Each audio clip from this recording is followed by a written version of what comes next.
going on with you guys? Thank you for tapping in with me again today. And if you're new to the channel, I'm Cleveland. So we are back home, guys. I don't know if you caught that last video, but if you didn't, you should check it out. We did a fish tour of one of my favorite fish stores, and that is All About Fish in Pleasant Hill, California. So you want to check those guys out. Check out that video. And I'm telling you, if you're local, go up in there because you're missing out. And if you're not local, still stop by there. They're in Pleasant Hill. Anyway, we bought a gang of fish, y'all. We got some fish that's going to grow out and we're going to put in that 225, and we got some fish that's going to get put in this quarantine system that we're going to throw in this 37 gallon. So let's see what we have. Before I show you what we have, they are so affordable that for these 6 beautiful fish, we spent $311.75 to the T.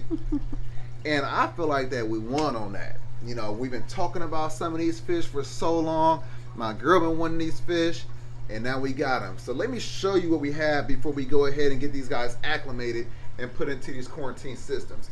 You may notice, before I do, you may notice that these tanks are sitting on a wood stand, guys. I threw this stand together real quick with my leftover wood, and it came out all right. I'm not gonna say it's the greatest, but it came out all right. It's serving its purpose. It's serving the purpose of basically holding our quarantine tanks. I have it on some wheels so I can move it around, and if I ever get tired of it, take a nice hammer to it and get this guy up out of here. This is a 10 gallon, this is a 20 gallon. These guys right here, which is 2 Panther groupers and a clown trigger, they've been sitting in this quarantine system for about 30 days. Unfortunately, they're still not big enough to go into 225, and we're kind of going to start them over because we have some predators that we're going to put in here with these guys. The reason why I'm not putting them in here is because we have some smaller fish that we're going to put into the 37 gallons. So we don't want to have these other 2 fish trying to attack the other fish. So I think I've talked enough. Let's see what we got. All right, so what we have first, we have a Niger trigger, y'all. We've been wanting this trigger for, you know, we've been wanting for a while. You know, the first one that we seen was probably about 7 inches. He was going for about 220 bucks. I would have got him. I definitely wanted to get him, but we don't have a tank large enough to quarantine him. And like I said, we are done throwing fish inside of that 225 without quarantining, which is the reason why we also then grabbed this orange line trigger. Beautiful fish. He looks like he's about 6 inches, but nowhere to put him, so it is what it is. But we have this beautiful 3-inch Niger trigger. This is one of the predators that we're going to put into the 27 gallon, I mean the 20 gallon right here, and then he's going to move over to the 225. So this guy we're going to have sitting right here for the time being. Everybody has to get acclimated in different containers. The fish are in 6 separate bags, so I'm setting up 6 separate systems in order to acclimate, because I don't want to sit up there and shock them by mixing them and things like that. The only water they're going to get used to is the water that's in each of these quarantine tanks. So that's the first one. Let's see what else we have. I want to show you our other predator first. This right here, y'all, is a Miniatus. This is also known as the coral grouper. There we go. We had a very large and aggressive one. His name was Corey. If you haven't seen that video, we had to take him back to the pet store. He was very skittish, killing fish, etc. So I was nervous about getting another one. But you know what? This guy is about 3 inches in size. At least I have time to allow him to get used to us and things like that. So I'm hoping we have a better situation with that guy. But I think it was worth trying. He was only like $60. And they're so beautiful when they get full grown.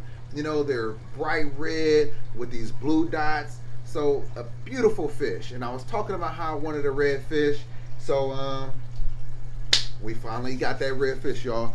So next, we have this beautiful coral beauty angelfish. This will go inside of the 37 gallon. Again, most of these fish, they're about 3 inches. So 3 inch here, 3 inch here, 3 inch there. What else do we have in here?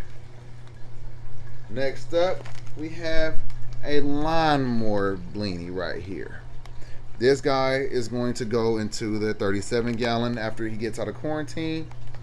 I've been wanting some. There we go. Yeah. Yep. I've been wanting to get something that's going to help keep that substrate stirred up because our hermit crabs aren't doing a great job.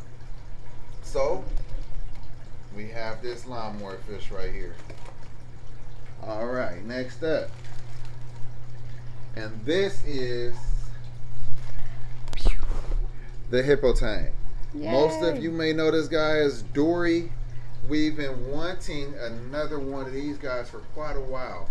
Now these hippo tanks are very sensitive. They can get diseases very easily. They don't have any scales, so they're very sensitive. So you need to be careful with them, which is the reason why we don't have the one that we had. So before I was doing the quarantine system, I was buying these fish, throwing them in, buying them in, and I was judging off the way they look, judging off the tank they were in, which is okay. But when you think about putting them into your your display tank and things like that, that's an issue. So you still want to make sure that you're buying healthy fish, but you definitely want to make sure you still quarantine them because you never know what kind of disease these fish will have. And then when you're trying to treat a large system, it's much harder to treat. It's a lot easier to treat a 27 gallon, 10 gallon, even if you have a 40 gallon, it's so much easier to treat that than buy these expensive medications to treat these very large tanks. On top of the fact that if you have certain fish inside of this tank, invertebrates, mollusks, whatever, corals, that's how you kill these things off because you hit it with these medications because you want to be in a rush to put these fish into your tank. I understand, but quarantine your fish also. Again, we got this this is probably like 1.5 inches, y'all. This guy is tiny. Hippo tank. Dory. And last but not least, we have the world grandma. That's my favorite fish. This is her favorite fish. She's been wanting this. The popper color is going to look so good in a 37 gallon. I didn't tell you, well, obviously the hippo tank is going to go into the 37 gallon, but long term, these guys get massive. It is going to go into that 225. But you see how small it is. We got some time for it to grow. So the last fish, so all of our peaceful fish that's going into the 37 gallon go into this 10 gallon quarantine system. The 2 predators that we have is going to go into the 20 gallon system. So yes, we're going to start them over, but it is what it is. They're also not big enough to go into the 225 right now, so I was going to wait another month anyway. So I don't mind putting them in here and get them used to each other. So when they go in there, they're more comfortable with me. I'm getting them on different foods because our grouper is eating silver sides. So I mean that's fine, but I don't feed my fish silver sides. I feed them like tilapia, shrimp, and I've been doing my own seafood saltwater fish mix that I don't know if you caught that video, but I got a video for that right now. Check it out. So I'm going to keep making these fish foods for the saltwater aquariums as well because I'm able to put all the ingredients that I think they should have that they will not readily eat. So I want to make sure they're getting it. So I'm getting these guys used to that. They love it. I also give them tilapia every now and then as a treat, but for the most part, they're eating this seafood blend that I'm making for these guys. So that gives me the chance to get all of them used to this stuff. And yeah, so let me go ahead and get these guys acclimated, and then I'll be right back when I put them into these quarantine tanks. See you in a minute.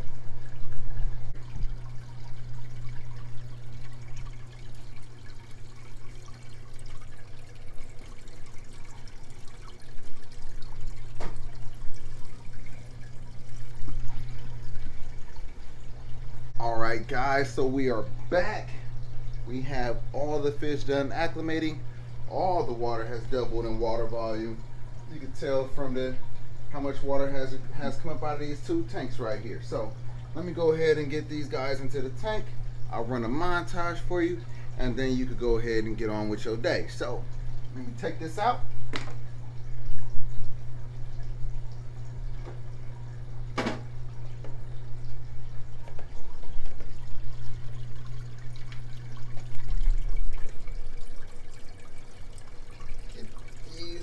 right here.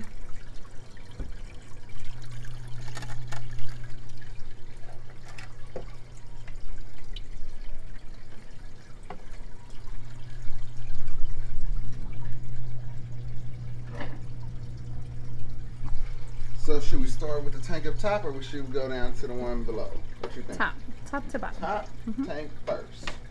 So let's go ahead and get Dory out. Doriana.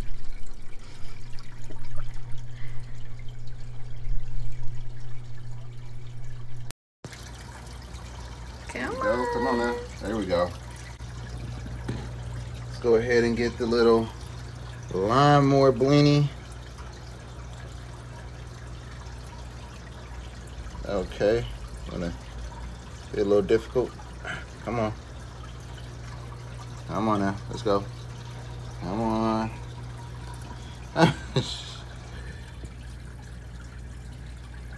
There we go. There we go.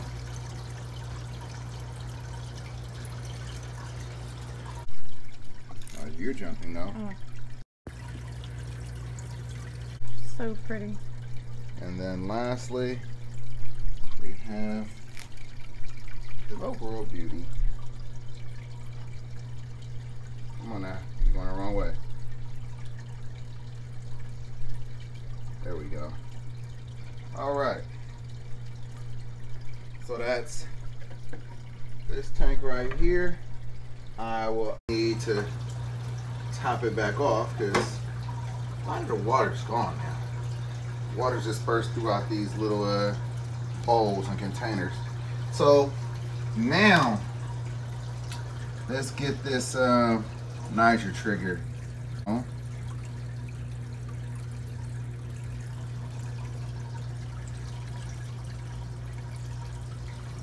So pretty. Definitely. And then let's go ahead and get this. Let's try to get this grouper. It's miniatus.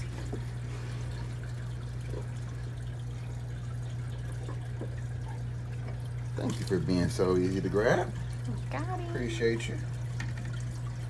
There we go.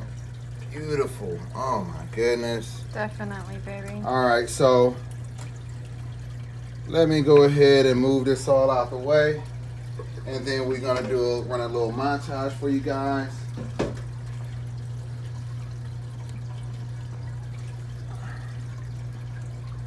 Be right back. All right, guys, so we got everybody into these two tanks.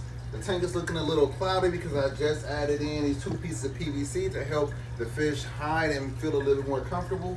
As far as the 2 fish that I put into this tank, they're definitely hiding. Niger triggers right there, so it's not hiding too much. The grouper, the miniatus, is definitely hiding. They were a little aggressive, had a little situation, but I think they're fine right now. But anyway, so I'm not gonna run a montage right now because I want to allow the fish to get a little more comfortable. This needs to clear up, and it'll look better. Otherwise, you're gonna basically be looking at the same 2 panther groupers and the clown trigger, which I know we all love to see those guys anyway. But I want to introduce and show you the new fish swimming around into the tank, being themselves instead of them hiding and things like that. Anyway, that wraps up this part of the video. At the end of this, so probably tomorrow, I'll actually do the montage. But for you, it's gonna be in a matter of seconds. So anyway, thank you for watching. I hope you learned something. Hope you enjoyed this video. Follow me on Instagram at The Fish Corner. Follow my Facebook page, The Fish Corner. And until next time, guys, peace.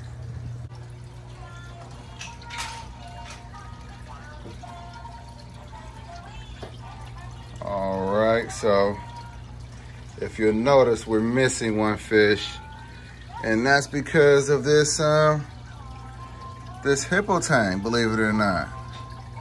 This little aggressive tang decided to pick at the royal grandma and stress him out until he until he passed on. So we're missing that guy now. That's one crazy update. Didn't expect that. I mean, this guy's like 2 inches, but he's clearly aggressive. As for these guys right here, Niger trigger looking good. Miniatis looking good.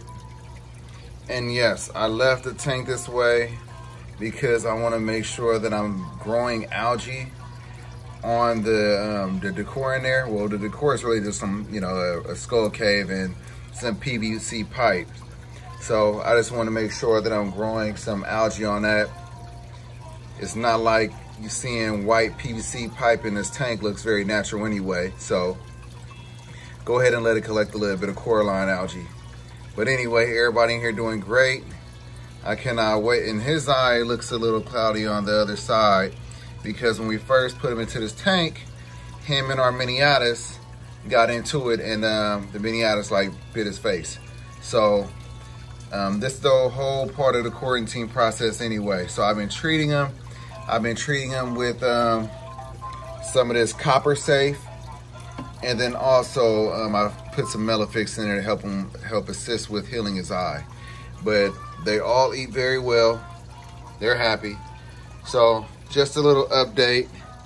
It's a little late. It's so late that we lost one of our fish, but nonetheless, here's the update for you guys. Thank you for watching.